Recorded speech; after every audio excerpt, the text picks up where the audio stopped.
de no hacerlo tan largo, así no me paso. Bien, entonces, como les comentaba, el tema de hoy es las distintas formas de institucionalización a lo largo del tiempo.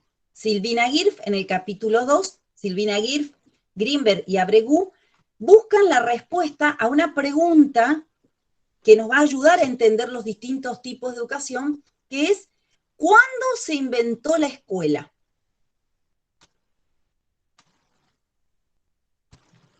En búsqueda de esa respuesta y para entender cuándo se inventó la escuela, ellas plantean un recorrido histórico. Desde las primeras sociedades, las que lo ven por celu lo van a ver chiquitito, pero después van a tener la oportunidad de verlo en la compu cuando yo lo suba. ¿Qué plantean las autoras? Que nosotros naturalizamos y muchas veces creemos, y en el sentido común aparece la idea de que la escuela siempre existió. La escuela, la que nosotros concurrimos y en la cual nosotros vamos a trabajar, siempre existió. Y eso es una idea errónea. Porque ya estuvimos hablando el otro día en la clase anterior, que la escuela surge en la fines de la modernidad y principios de la posmodernidad, concretamente con los estados-nación y el auge del capitalismo. Ahí, en ese momento histórico, plenas revoluciones, revolución francesa y revolución industrial, empieza, y un poco más adelante, en el siglo XIX, empiezan a pensarse otras formas de educación. Vamos a hacer, como las autoras nos invitan, vamos a ir a la génesis. ¿Cómo se educaban las primeras sociedades? Fíjense que nosotros estamos acá en el siglo cuando se inventó la escuela, en la escuela posmoderna, ¿sí? Esta escuela atravesada por la pandemia y por las nuevas tecnologías, con esta bimodalidad, ir a la escuela y hacer trabajos en casa, en burbujas. Bueno, en ese momento histórico estamos. Estamos parados en Argentina en el siglo XXI, en el año 2021. Para entender cómo o por qué es la escuela ocupa el lugar que hoy ocupa en nuestra sociedad, nos vamos a remontar, nos vamos a ir antes de Cristo. Nos vamos, miren, vamos a hacer un viaje y nos vamos a antes de Cristo. Miren, acá nace Cristo. Ay, no sé si lo voy a poder mostrar despacito, a ver. Bueno, después les muestro a dónde aparece el siglo cero. Y nos vamos a antes de Cristo. Nos vamos a ir allá a las primeras sociedades. En esas primeras sociedades,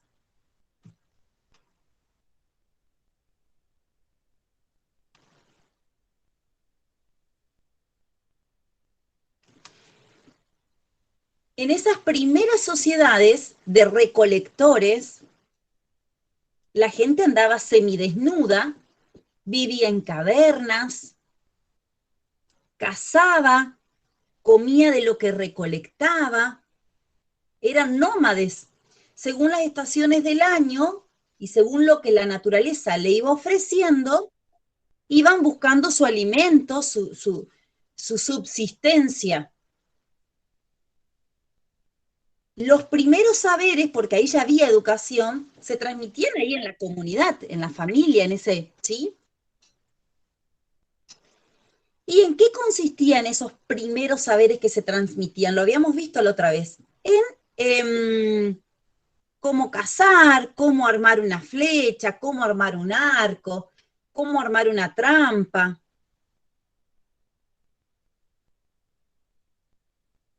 cómo dominar el fuego,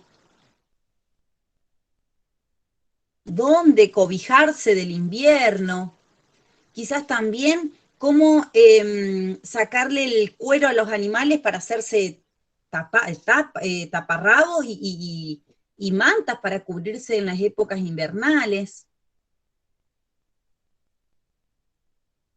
de qué animales debían huir y protegerse y de cuáles no. Entonces, todos esos saberes transmitían las viejas generaciones a las nuevas. Y así no solo garantizaban la supervivencia de esa comunidad, sino también de la especie. Eran saberes simples de la vida cotidiana, entonces se transmitían en esa vida cotidiana.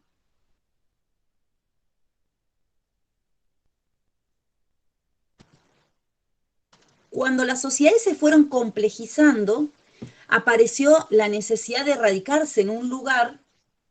Esto llevó siglos.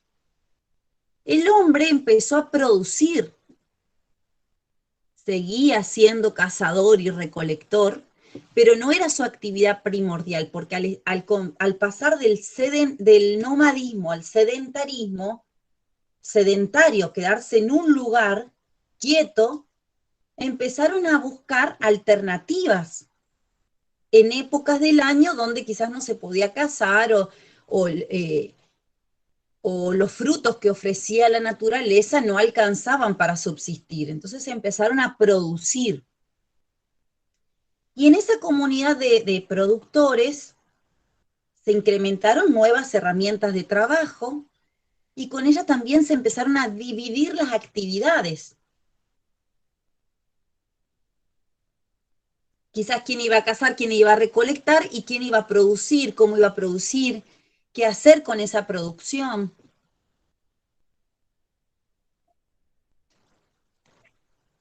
Vamos hasta ahí, ustedes díganme.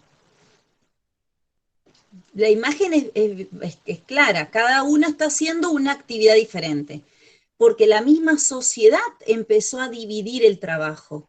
Y en esa separación del trabajo, los que recolectaban, los que ya que eran pocos, los que hacían la choza, los que cultivaban la tierra, empezaron a aparecer también cargos organizativos.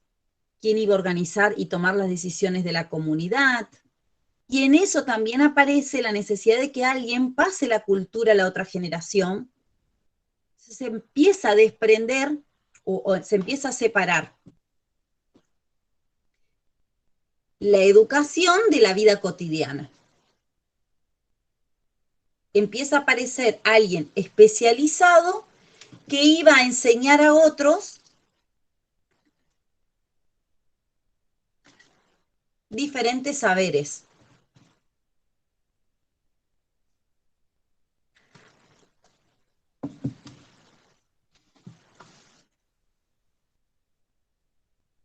Seguimos en la línea histórica. Bueno, esas sociedades se fueron complejizando y en muchos casos llegaron a ser grandes imperios. Estamos hablando de Medio Oriente y Europa. América no fue ajena a estos procesos de los que recolectaban y los que producían, pero en otro tiempo. La historia que les estoy contando es la historia europea. En Medio Oriente, si pueden ver ahí, aparece entonces en esa división del trabajo, empezaron a separarse los que mandan y los que obedecen. Y los productores, al producir y al tener excedente, también aparecieron en estos nuevos roles los comerciantes, los que comercializaban ese excedente de la producción y a cambio de otros productos recorrían las comunidades haciendo el intercambio. En este Medio Oriente, si ustedes pueden ver, ya aparece la figura de no solo los que mandan y los que obedecen, de los que producen y los que gobiernan, sino también aparece la figura de alguien que escribe, no sé si lo pueden ver bien ahí, a ver si voy a ampliar la imagen. Aparece la idea de un escriba, está escribiendo, porque lo que se necesitó cuando apareció el comercio es de la escritura. En Medio Oriente se enseñaba en alfombras, y lo siguen haciendo aún, Y fíjense que la enseñanza en ese Medio Oriente es para unos pocos, para un sector privilegiado. Que yo no veo ninguna herramienta ahí, no está labrando la tierra. ¿Qué está haciendo? Conversando, tomando decisiones, porque los que se formaban y educaban en Medio Oriente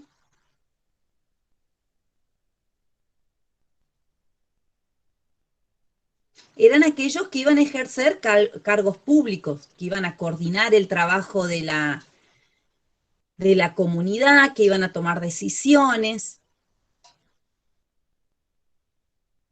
La escritura y la lectura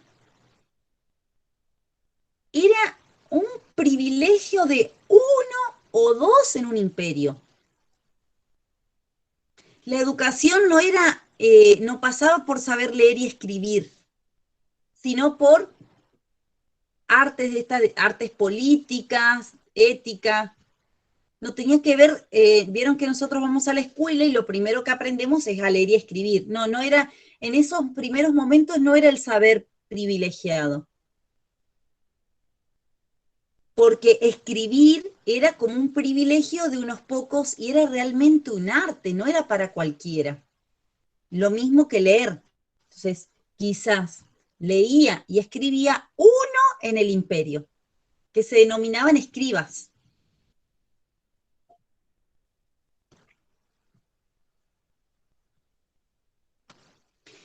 Estábamos en el siglo X antes de Cristo. Siglo X antes, nos fuimos, ¿eh? Uf, nos venimos en el tiempo, nos venimos acercando. Ahora vamos a saltar a, estábamos en Medio Oriente, ahora vamos a saltar a Europa. Entre Europa, Asia, tenemos a Grecia, y dentro de Grecia había dos ciudades en el siglo V antes de Cristo de gran apogeo.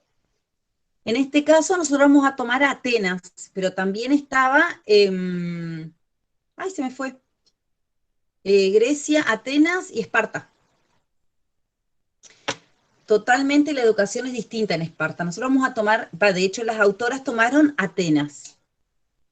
Fíjense que en Atenas, a ver si puedo agrandar la imagen ya de personas que se educaban era un poquito más amplio, ya no eran dos o tres, eran unos cuantos. Es interesante saber que en Atenas, en el siglo V, no solo surge la filosofía como expresión del pensamiento, sino también en la política. Y dentro de la política, como ejercicio, digamos, la democracia. En Atenas, en el siglo V antes de Cristo, surgió la democracia. ¿Qué tenemos que saber de ahí? De ahí lo que nosotros tenemos que saber que era una educación muy elitista. Solo los que eran considerados ciudadanos se podían educar. Pero ¿quiénes eran ciudadanos? Hombres, los ciudadanos eran hombres mayores, nacidos en Grecia, nativos,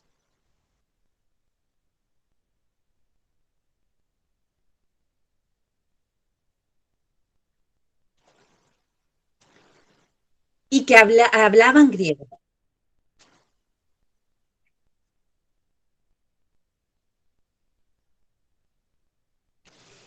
Todo lo demás, niños, mujeres, esclavos, extranjeros, no tenían la categoría de ciudadano. Las mujeres y los niños eran, y los esclavos ni hablar, no eran considerados, después fue evolucionando eso, pero en sus inicios no tenían ni siquiera la categoría de persona. Por ende, ¿para qué los iban a educar? La educación era un privilegio de esos ciudadanos que iban a ejercer cargos públicos y cargos públicos políticos. Como en Grecia era común, cada ciudadano tenía un esclavo, 1 o 2 esclavos. Esos esclavos, no sé si se acuerdan la primera clase que vimos que la pedagogía toma el nombre de ese esclavo, de la figura de ese esclavo, porque ¿qué hacía el esclavo? Acompañaba a su amo desde su casa al templo donde iba a ser educado. Educado en la filosofía, en la a ver, esperen que me confundo, astronomía, matemática, en la física, en la química, en la ética, en la política.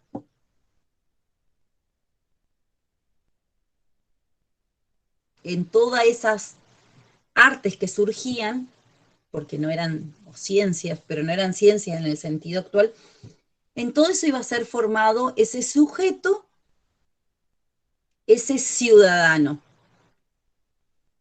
Lo que Silvina Aguirre y sus compañeras rescatan es que ese modelo de esclavo que acompañaba al niño, que primero era un preceptor, con el tiempo de tanto acompañarlo, se constituyó en un pedagogo que hacía a veces la tarea de maestro particular.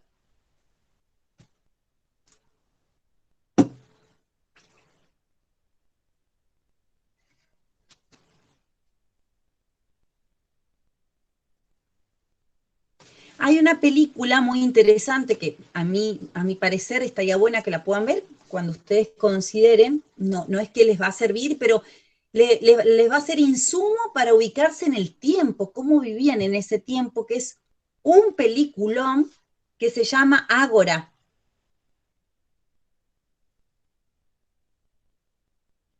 Para entender cómo vivían. Ágora está un poquito más avanzado en el tiempo. La película Ágora,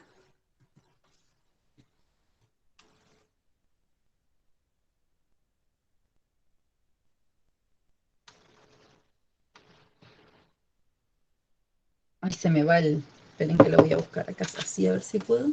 A ver. Ágora, entonces,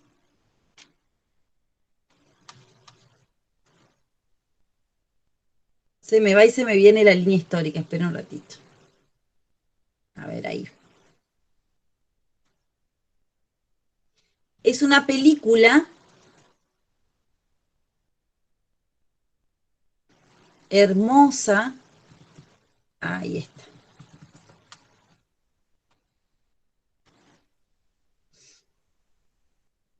Ahí entre el siglo, ya les digo dónde se ubica la película.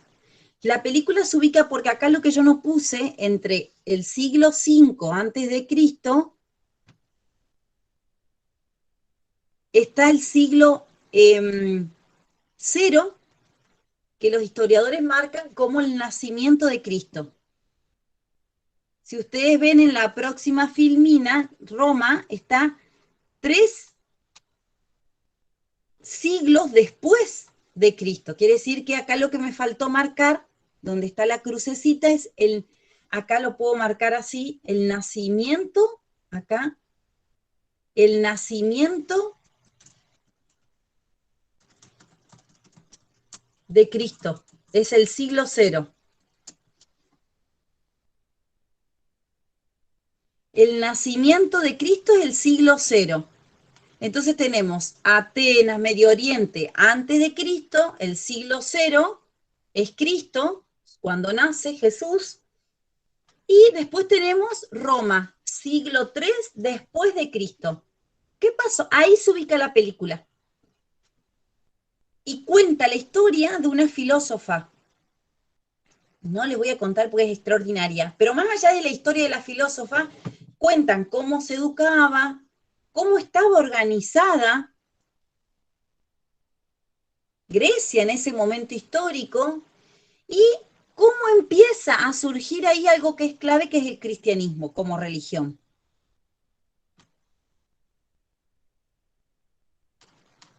¿Qué ¿Qué pasó en Roma a nivel educativo? En Roma, en el siglo III después de Cristo, auge de la filosofía, empieza a manifestarse o hay experiencias que cuentan de que por primera vez aparece esa férula o bastón que tiene el maestro y que lo que permitía era corregir cuando el alumno se equivocaba. Entonces aparece el castigo físico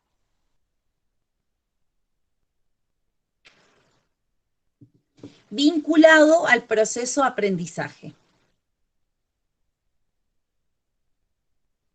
Miren que también acá hay un dato que no es menor, que ¿cuántos alumnos tiene ese maestro? 1, 2, un grupo pequeño. Porque la enseñanza, porque la educación era privilegio de unos pocos.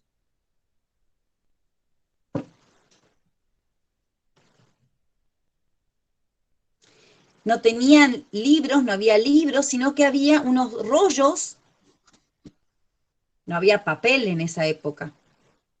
Hay unos rollos, unos pergaminos,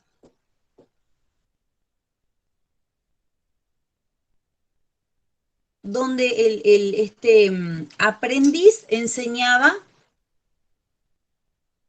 al contrario, el aprendiz aprendía gramática, música, filosofía.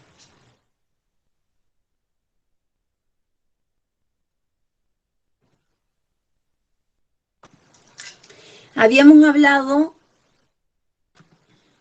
voy a salir de acá, habíamos hablado la clase anterior de que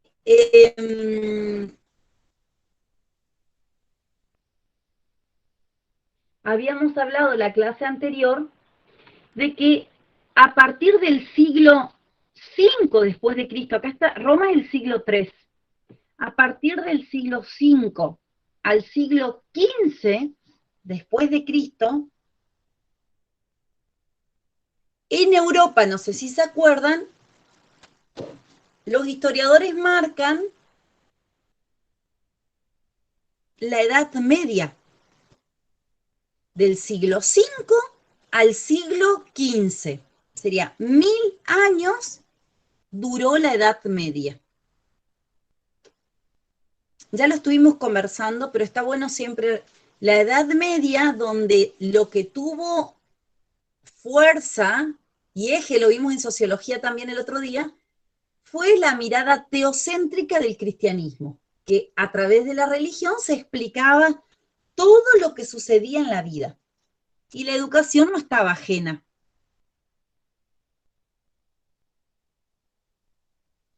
Por eso, la educación de la Edad Media estaba pensada para cada clase social. Para cada clase social había un tipo de educación.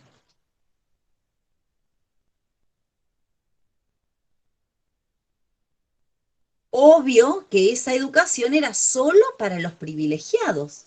Escúchenme, un siervo que labraba la tierra, un campesino que iba a morir trabajando, ¿para qué quería ser educado? Con que sepa rezar ya estaba. Bueno, la educación en la Edad Media estaba pensada solo para los privilegiados, los estamentos privilegiados. En este caso, la nobleza, el rey y el clero, que eran los representantes de la iglesia en cada reino. Para cada uno de ellos había un tipo de educación en función del rol que iban a desempeñar en esa sociedad. No así para los siervos y campesinos, para los cuales ni siquiera existía la idea de ser educados. Ni sé, no recuerdo esto, ni sé si tenían categoría de persona.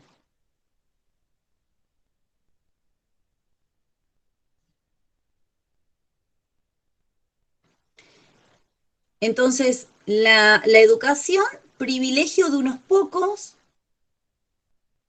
una educación que seguía siendo, podríamos decir, clasista,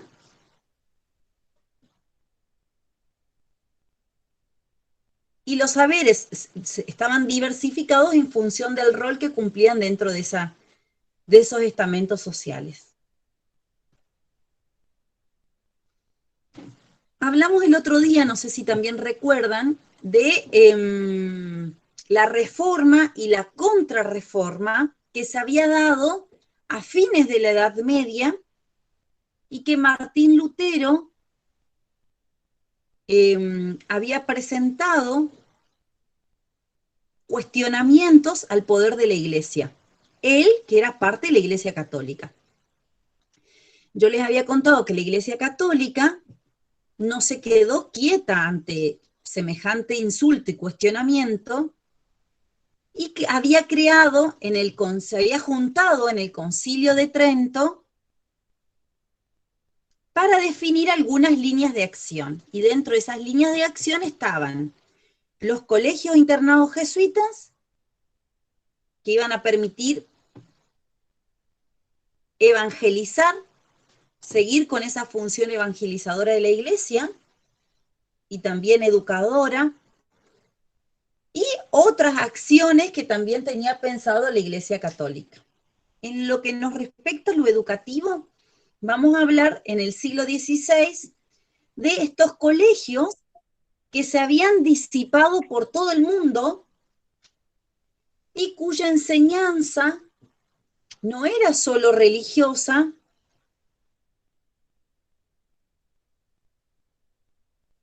o era, sí, se basaba no era solo de su tarea evangelizadora, o sea, religiosa, sino también educadora.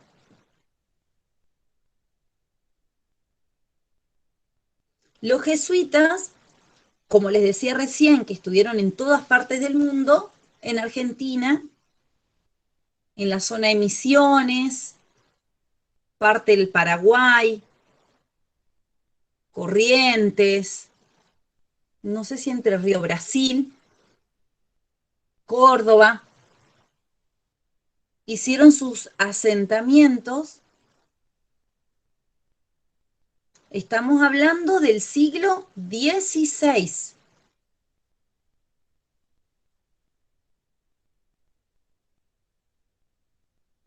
Y allí empezaron a educar a los aborígenes y también al nuevo clero, sería. Aquellos que iban a cumplir funciones dentro de la misma Iglesia Católica. La imagen muestra lo que Silvina Aguirre quiere describir o contar de ese tipo de educación, y creo que acá hay un salto importante que hay que marcar, porque no sé si recuerdan que yo les había dicho que una de las cosas que Martín Lutero reclamaba era que se le enseñara a leer a la gente para que cada uno pueda leer la Biblia y no sea una práctica exclusiva del clero.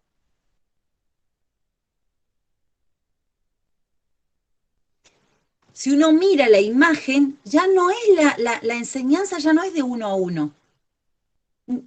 Ese cuadrado representa como un aula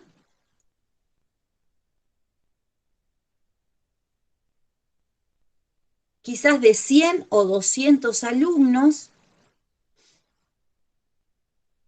divididos en dos bandos.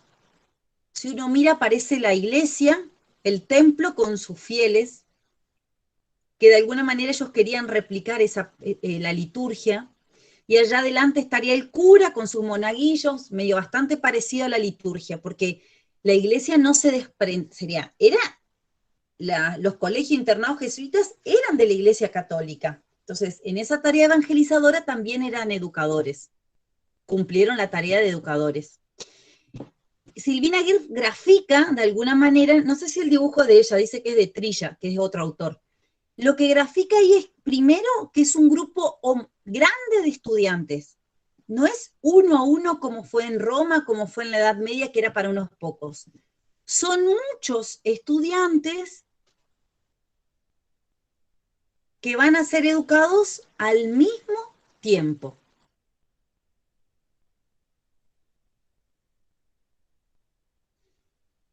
Y aparece adelante de cada grupo, porque lo dividían en dos bandos a la clase, en dos decurias se llamaban esos bandos. Adelante, ese individual, ese chiquitito, ese hombrecito chiquito, se llamaba decurión. ¿Lo pueden identificar o no? Yo no se los puedo marcar con el dedo porque no lo van a ver. Pero, a ver ahí si lo puedo marcar con el... ¿Lo ven o no? Acá tengo el mouse, acá. Tenemos un bando, no sé si lo ven que estoy moviendo el mouse. Un bando es una decuria con su representante que es un decurión. El otro bando que es otra decuria con su representante que es un decurión. Esa figura de decurión era como un representante del grupo, porque eran tan grandes que de alguna manera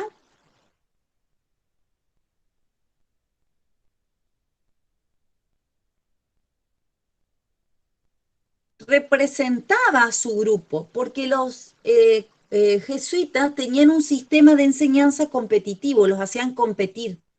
Ellos creían que de esa manera estimulaban la enseñanza.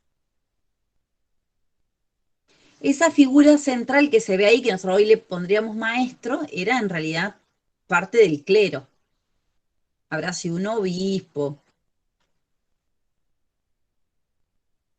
un monje, no sabemos, pero Sí, era, los que estaban arriba eran obispos. claro, por eso les digo, era el clero. No, no sabría si con exactitud es un obispo, bueno, no hay detalles de eso, pero sí, calculo que habrá sido una autoridad así máxima.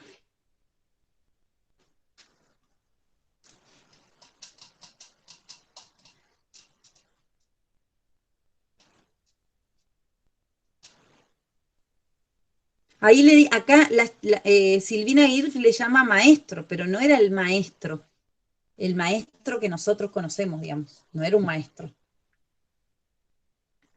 Era un maestro, pero con otro. Nos cuesta salirnos de la palabra maestro.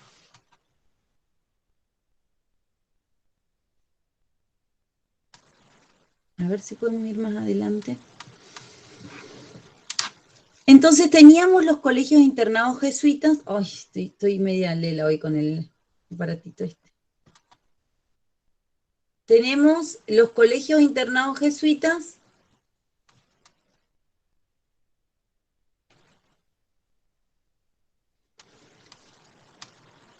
Y en contraposición aparece en Europa, acuérdense que se disiparon por todo el mundo.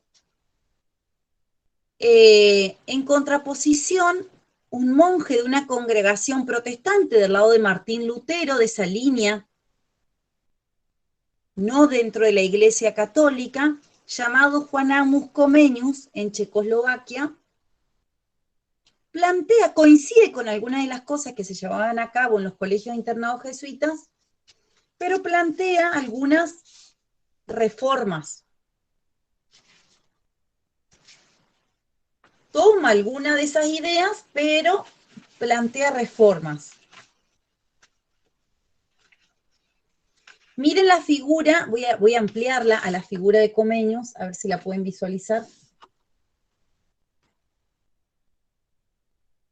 ¿Vieron que se asemeja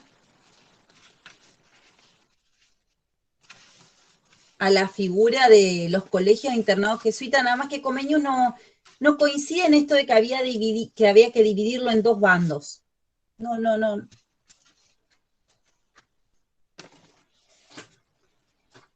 Sí propone una utopía pedagógica, que es la necesidad en ese contexto moderno de enseñar todo a todos, que es como yo creo que pasó a la historia por un montón de cuestiones, pero dentro de esas ideas, por esa utopía que ya habían iniciado los jesuitas, pero no con la misma intencionalidad que Comenius, de enseñar todo a todos, sin distinción de clase, de raza, hombre, de género. Comenius plasma sus ideas pedagógicas en un libro que se llamó Didáctica Magna.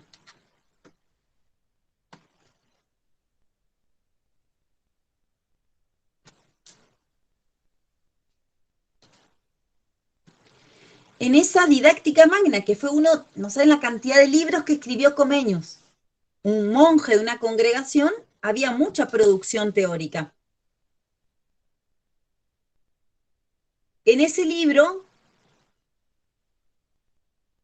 plasma esta idea de universalizar la enseñanza.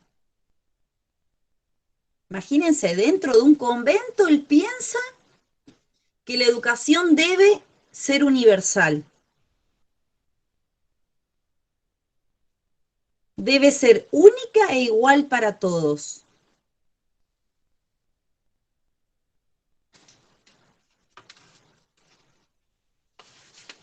Debe actualizarse a medida que se actualizan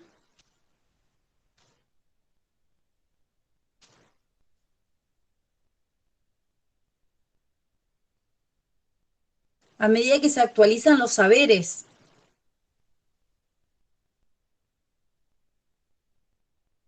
Y algo que plantea Comenius es que debe estar correctamente organizada.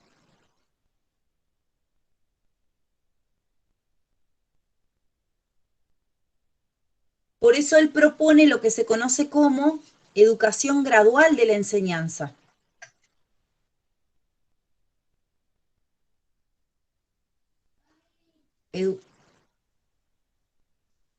No, ahí sí. Sí. Lo que se conoce como... sí, estoy dando clase, Martín. Lo que se conoce como gradualismo. Esto de pensar que para cada grupo social o para cada, sí, un tipo de educación. La escuela pública, primero él decía que los niños deben estar a cargo de la madre, después de 6 a 12 deben ir a la escuela pública,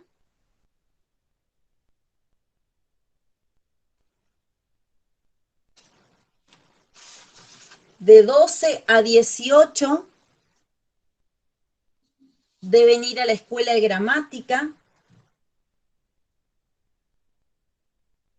o gimnasio, la llamaba él,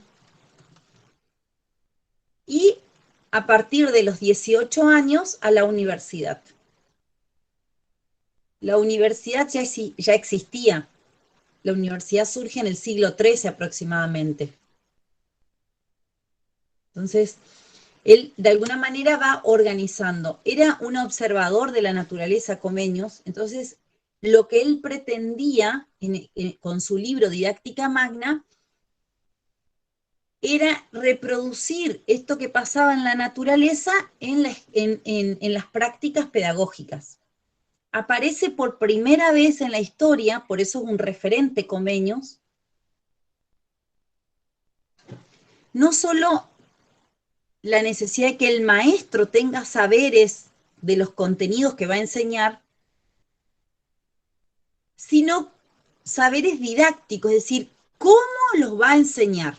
Porque imagínense, miren la cantidad de chicos que eran clases de 200, 300 alumnos, no alcanzaba con saber, tenía que saber cómo los iba a transmitir.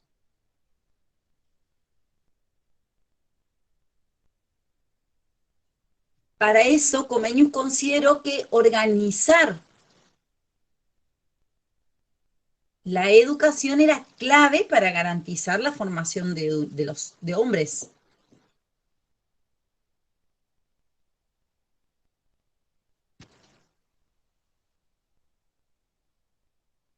En esa misma línea de pensamiento, pero desde la perspectiva de la Iglesia Católica, volvemos a la Iglesia Católica, tenían los colegios internados jesuitas, y aparte hay monjes, son algunos estos que nombró Silvina Aguirre, pero hay un montón, que hicieron sus propuestas de educación.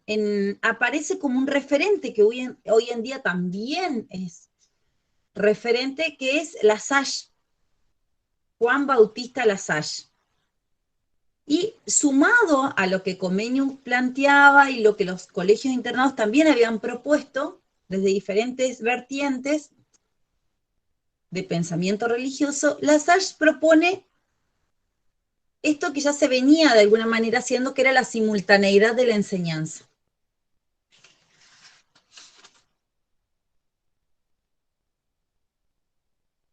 La enseñanza simultánea a un grupo homogéneo de estudiantes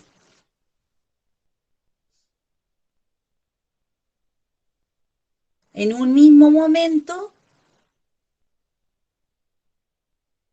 se le enseña lo mismo que a otro grupo en otro espacio.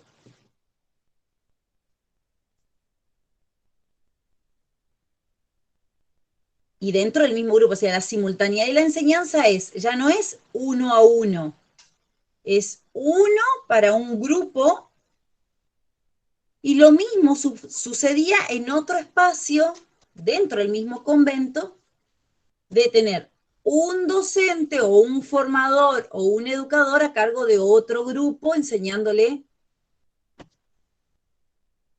con el mismo método a todos. Para eso era necesario orden y control. El maestro tenía que tener control sobre el proceso de enseñanza y aprendizaje.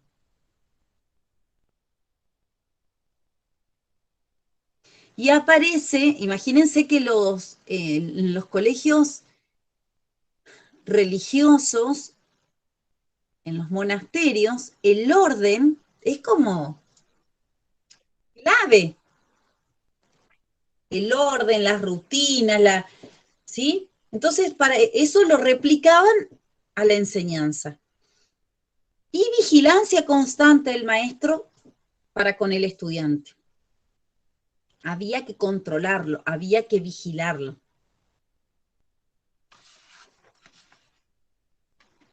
En esta misma línea de pensamiento aparece otro pensador, también en el siglo ya XVIII, que es Lancaster.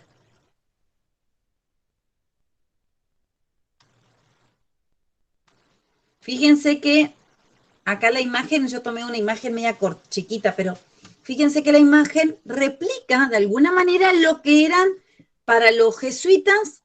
El monitor de Lancaster era el decurión de los jesuitas. Ese alumno referente para un grupo de estudiantes. En este caso, Lancaster le da una vuelta y ese alumno monitor, él propone que sea mediador, ya no que haya un sistema de competencia entre ambos bandos. Eso no le interesaba a Lancaster, pero sí le interesaba que ese alumno monitor sea referente y sea mediador entre el maestro y un grupo de estudiantes. Quizás en una clase había 10 grupos y cada grupo tenía un monitor. Acá marca 2, pero no hay cantidad. Imagínense que seguimos pensando en que, porque estas propuestas religiosas empiezan a pensar, por eso son muchos alumnos, en los menos favorecidos. En la Edad Media, a fines de la Edad Media y en la modernidad, las congregaciones religiosas tuvieron un papel clave para la formación de los más pobres.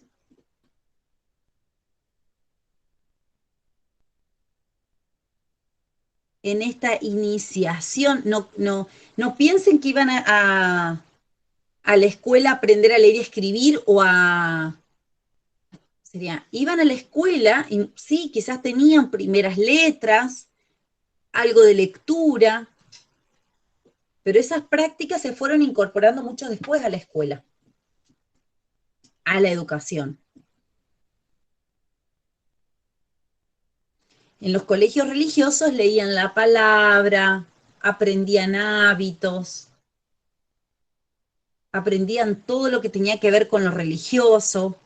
Aun cuando no se iban a desempeñar como religioso, ese era el eje de la formación.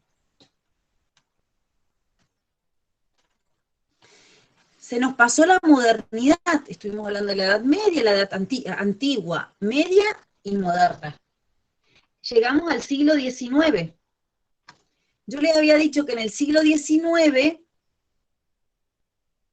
a fines del siglo XIX,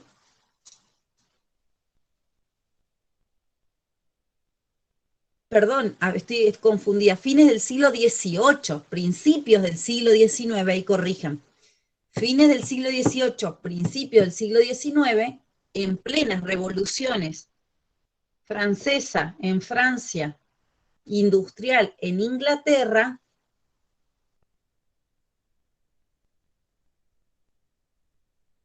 se empieza a pensar la idea de una nueva conformación política, una nueva forma de Estado que es el Estado-Nación, donde habíamos hablado el otro día, las instituciones tenían un papel, iban a tener un papel clave. La escuela, como nosotros la conocemos hoy, es fruto de esa modernidad, de esas ideas religiosas que estuvieron presentes en sus inicios, la religión siempre estuvo presente, y que van a tomar la forma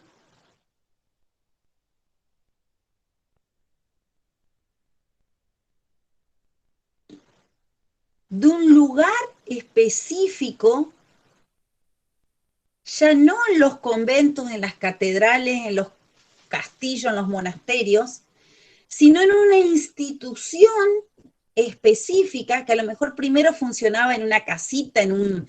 No crean que todas las escuelas son como las conocemos ahora. Pero sí se empieza a pensar en instituciones, instituciones donde el sujeto vaya y se eduque, una institución especializada.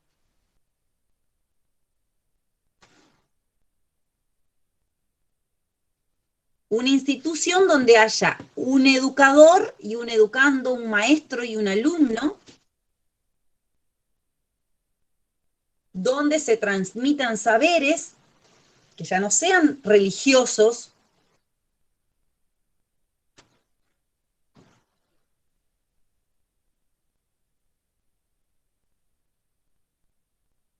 y que por supuesto esté organizada. Entonces, la escuela que nosotros tenemos en cuanto a edificio no es la escuela del siglo XIX. Las escuelas en el siglo XIX funcionaron donde pudieron. Galpones, ¿sí? Ya no se iban desprendiendo de lo religioso, ya no funcionaban en las capillas, ¿sí? Funcionaban donde le prestaban. Y las instituciones religiosas, aún hoy en día, siguen educando, siguen teniendo propuestas de educación, pero ya no con la misma preponderancia que en la modernidad y que en la Edad Media. Esa institución que surge a fines de la Edad Moderna y principios de la contemporaneidad, podemos caracterizar, ya acá me hubiera faltado como una imagen de la escuela como la conocemos hoy. O sea, la escuela con ese edificio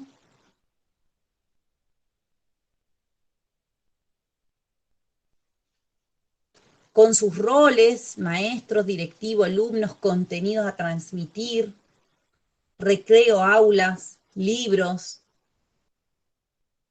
exámenes, celebraciones patrias, esa escuela que nosotros vivenciamos, surge a fines de la modernidad y principios de la posmodernidad. Y ahí estaríamos dando un poco respuesta a la pregunta que se hizo Silvina Aguirre y las autoras de cuándo se inventó la escuela. Si la escuela se inventa ahí. Nuestra escuela, la de Argentina, habíamos dicho que surgió también en el siglo XIX, en 1853, cuando se crea, cuando se empieza a constituir el Estado argentino. Cuando aparece el Estado argentino, cuando se funda el Estado argentino, y con los años se va consolidando, la escuela toma la forma de esa escuela moderna. Un edificio propio, roles y funciones. Cuando pensamos hoy, y como para ir cerrando, en la escuela posmoderna, en la de hoy, atravesada por la virtualidad, en esta bimodalidad, parecería que es imposible, que trabajamos en casa y que ocupamos los espacios en nuestra casa para dar clases, parecería que fuera algo imposible. Pero si uno piensa en los orígenes de la escuela, también entiende que las prácticas de enseñanza y educación van a ir cambiando. Y que no por ser viejo fue mejor y no lo nuevo es lo peor o viceversa. Va cambiando porque el contexto va cambiando y va demandando a los docentes y a los que hacemos las escuelas pensar otros modos de intervención. Que era lo que ya habíamos empezado a hablar el otro día. Si nos centramos en la pregunta, ¿cuándo se inventó la escuela? Ya podemos encontrar algunas respuestas. Y por sobre todas las cosas podemos entender que es un proceso histórico, que la escuela es así hoy porque surgió en un momento y y puede desaparecer, aunque sería una locura, puede desaparecer, así como está pensada.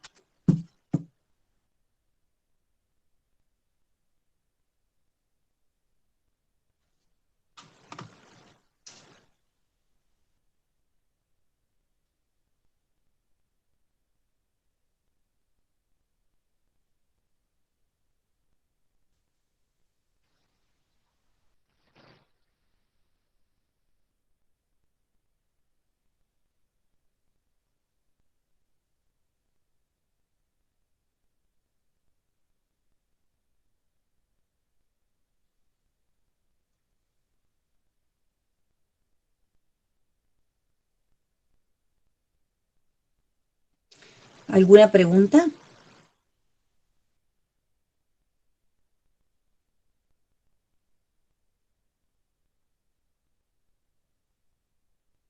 No, profe.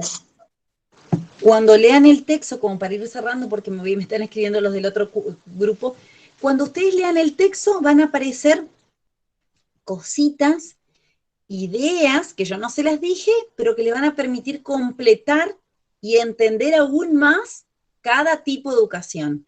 Yo creo que lo clave acá es entender que no siempre fue así y que fue cambiando y que va a seguir cambiando, porque el contexto muchas veces provoca cambios a la escuela y a veces el cambio viene de adentro, es decir, de arriba y de abajo. Entonces, entender eso.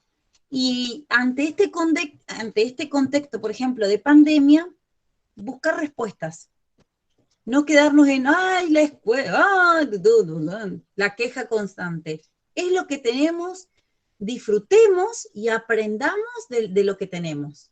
Busquemos la forma, quizás requiere otras competencias que no teníamos, desarrollémoslas. De eso se trata un poco también, desnaturalizar la escuela. Implica, de alguna manera, pensar este contexto y cómo